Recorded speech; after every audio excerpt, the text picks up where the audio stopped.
Alright guys, we are back. This is Mark Connors on American Media News, TCR Live. I am live on the tour bus right now with Robby Lochner from Jack Russell's Great White. And Jennifer Mills is on the bus with us right now, shooting a segment of her show, Shooting from the Hip. And we're going to do something really cool while Robby is here. He doesn't know about this yet. Let me slide by here, bro. Sure. But today is Robby's birthday. Check it out, man. So what we did was this is rock star cake here. He gets to go home today and spend time with his family, which is cool. Robby, how long has it been since you've been home with your family? Well, they came with me in the last run, so. Did they? Yeah. Oh, that's right, because you got back in Tucson. Yeah. And so what we're going to do is, since they call me a singer, which I'm not going to sing, actually. Oh, hell I will. It's Robby's birthday. Here you go, Robby. Come on, man. And how old are you, 34? Yes. And how long ago were we talking about just our a friends? One when you guys got together. 30 years ago? 20 years ago? 20 years ago, that's what it is. All right, everybody, live on the air. Here we go. Happy birthday to you. Happy birthday to you. Happy birthday, dear rockstar Robby Lochner. Happy birthday to you. Make a wish to him, brother. Ooh, yeah. All right. What's your wish? Oh, I can't tell you, can I? Oh no, You're not supposed to but you say have one though, right? Oh yeah, absolutely. Cool. Let's check out Robby a little bit here on stage. Mr. Robby Lochner with your song.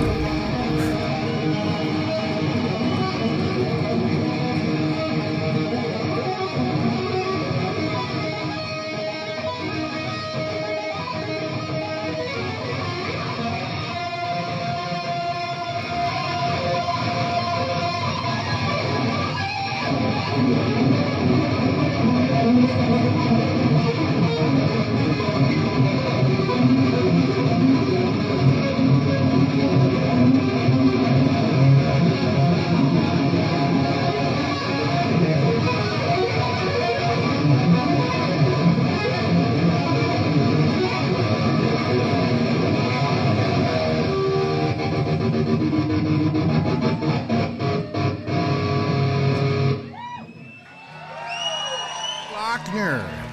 Yeah, that is pretty nice. Rob, let's see what else you got going on here. Oops. Oh, he's going to show off now. I don't know if we can play this one. This one here might be copywritten. Yep, can't play that one. But that is awesome. Copyright. That's out of copyright, isn't it? That's no, I can't play that on the show. Really? Yeah, they'll Really? get all pissy and everything. So, anything else, Jennifer? What do you have? We just did Robby's birthday cupcake, and he's gonna go home and spend some time with his family today on his birthday. Also, now, did you have something else, Jennifer? Yes. Yes, go ahead. Yes, I had a couple more questions. Okay. You went from performing in the very beginning, just kind of barefoot, jeans, oh yeah, flannel shirt. This is stories I've heard. Let me tell first Okay. before he comments on this. Here's Robby. Long hair down to about right here. Skinny like always, thin in shape. He looked at the ground. He barely ever looked up. Everybody wondered what the hell was underneath all that long hair, and he would just stand there in a flannel shirt, no t-shirt, pair of Levi jeans, no shoes, no socks, and just flame away. And everybody, I remember when he first started coming out. I mean, I saw him a couple of times, like in a kitchen before we played together at some place. Remember, I saw you in a kitchen, or in some little tiny kitchen in the Sorrel High School area. And I thought, my God, this guy, man, if he would put on some shoes and a shirt. Put on some shoes. Pick up the shoes. Shoes are out. So tell him about it, Robby. Come on. Well, I mean, there was a while I don't know what the deal was. I do wear shoes. I wear boots now. Yeah, it was a long period of time that I just, shoeless Joe Jackson. I don't know. I went shoeless everywhere. So I just would perform in shoes, without shoes, and walk to the desert without shoes. I just didn't want to put shoes on for some reason. Tucson, actually, we remember, a lot of us walked around barefoot. barefoot? Yeah. Wow. Yeah, and that eventually changed. But I mean, it just started to dress up. Really, he kind of was a catalyst to that happening with the band. Actually, I remember when you came in and you're like, you guys gotta wear, I won't even say what he was telling us to wear, but spandex. And he brought them in, and everybody tried them on, and then Ken tried them on, and we gave them back to you, and you were like, what happened? These things were ruined. Ken was a little bigger than the rest of us. Stretched them out. He stretched my spandex out, and my Mr. Peony didn't fit anymore. Anyway. But it was like, that kind of was a catalyst to us changing our look. That, and then if you remember, for a little while we were rehearsing, I want to say, in Head East or next to Head East. Yeah. And you came in and started kind of working with us. Oh, you had a studio there? Yeah, remember you came into my studio. Oh, that was your studio. Yeah. That's what it was. Okay. Yeah, and we rehearsed there for a little while, and that was kind of like, trying to push the band into doing like, choreography and the whole bit. But from there, really, I kind of took that and ran with it, because it got pretty elaborate, the stuff we were doing after that. When Vic was in the band, I was like, okay, I started choreographing everything, and which at the time was really cool. That was a big deal with it, yeah. And then we had a show that was pretty amazing for the time. Yeah, sure was. And then, Vic died after that, and then things kind of changed, and then it was kind of like, okay, forget the choreography, let's just, perform and entertain. So it just became a thing where I just learned that, hey, I can play, and I can kind of, I don't know if you want to say dance or move, it's just became second nature for me to be able to play and move to entertain a crowd. I was like, oh, the importance of it, really, I kind of learned the importance of it actually from Mark. He really kind of is the one who put it in my head.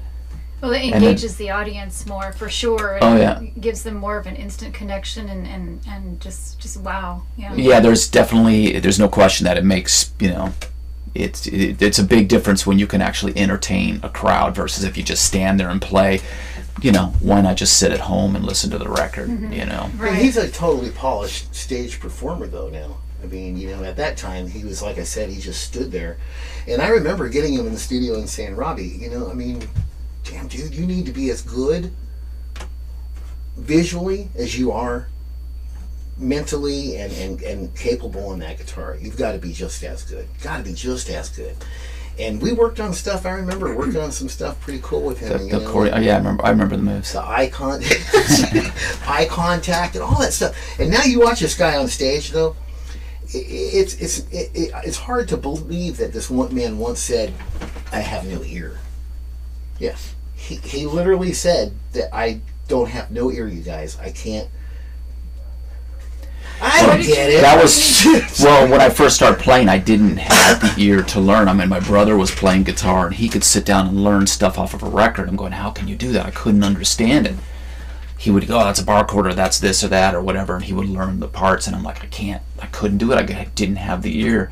And people will tell you if you don't have an ear, you'll never get it, but it's completely untrue, because now my ear is developed. I mean, I'm able to hear.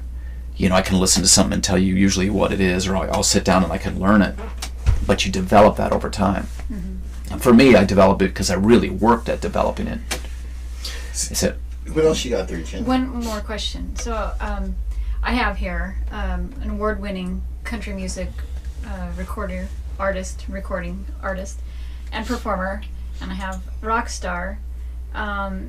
You're known as, to many people, as one of the best lead guitarists in the country. Definitely. Have you ever thought of working together in your later years? Oh, we've worked together in the past. I came up to San Diego and tracked a couple songs. I don't know whatever happened to those. I can't find them. You can't find them? I've been looking for them, and they were good. They were good songs, for what we were doing. And, But yeah, myself personally, ask me that.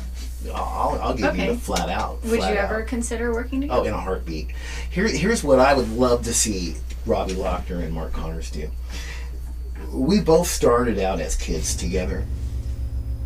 I know, and he knows what it takes to make it in this business.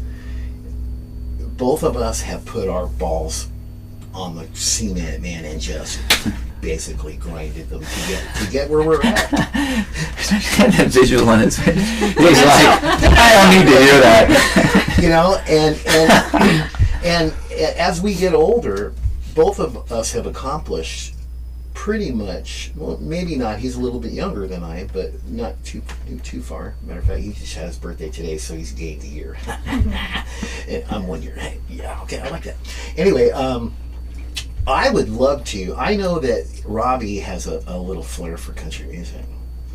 And Robby Lochner, if I could get Robby Lochner to play with me and record with me and do shows with me when he's got some time, you know, or something like that, I would love to put a project together with him, because we would probably do something that nobody's done. And what I'd like to see is the fact that we both came from this same small town. Mm-hmm. We both grew up, we both did our own thing. We started off the way that we explained to you just a few minutes ago. And to be sitting here right now on a tour bus together and talking about all this past and everything, I would just love to see us one day get together when he's at the point in his life where he wants to give back. That's when I want to work with him, because I've got the Starshine Rock and Ride, and which includes that big 53-foot semi, the stage, the bus, the sound, you know, all that stuff that we're doing, the big Starshine Rock and Ride thing. But that thing's from sponsors. We get paid by sponsors to just go play for free. That's the deal. And when Robby's done, this is what I would like to see, I'm just saying. When Robby's done doing what he's doing, or when he finds time to put a second project together, I would love for him to join the Starshine Rock and Riders and do basically the thing for the veterans and for the sponsorship, and get paid from the sponsorship. And I'd like to record with him sometime. That's my answer. I don't know about him. That was a long answer. Country music. Country. I definitely, and that's what I was going to say. If it was in country, I would do it, because I think that's kind of an avenue I really kind of want to. I've been wanting to go down for a long time, and actually I've recorded a couple little country instrumentals, and just recently with a kid that I'm producing, he's kind of leaning a little bit country, and there's one track that I just finished recording that sounds, I mean, it's like country solo, guitar solo. I'm using Telecaster and the whole And you can bit. play all that stuff. Oh, and I love it. It's you know, a lot of fun. What I want to do is be able to do that and then do my twist to it.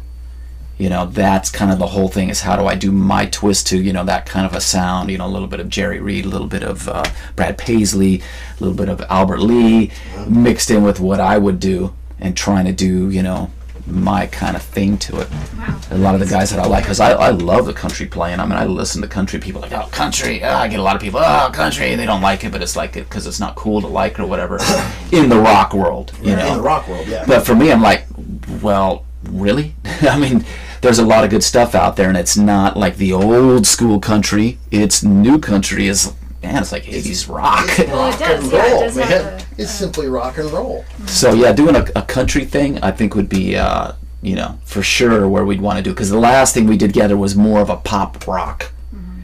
From what I remember, the songs were pretty like pop sounding. But, you know, there was some guitar licks and stuff he allowed me to do. But, right. Robby, come to the studio so I can stop you from playing guitar right. Yeah. But it was, you know, this would be, the cool thing about country is you can play. You know, there's no having to hold back. You can play, you know, in that whole vein, and I can bust out my tellies and have some fun. nice. Yeah. And they also perform, too. They're performers. I mean, look at Garth Brooks, you know. Yeah. Now, see, that's why I said earlier, you asked me about that. I said, shit, if they put me and Robby together on a stage, you better watch the F out. That would be a hell of a show. Seriously, it would be. Guys, I got to take a commercial break here real quick, and while we go out to break, I'm going to play you guys real quick my last single. It's out right now. It's Mark Connors on American Media News, coming to you live from the tour bus with Robby Lochner, lead guitar player of Jack Russell's Great White. We'll be right back after this, guys.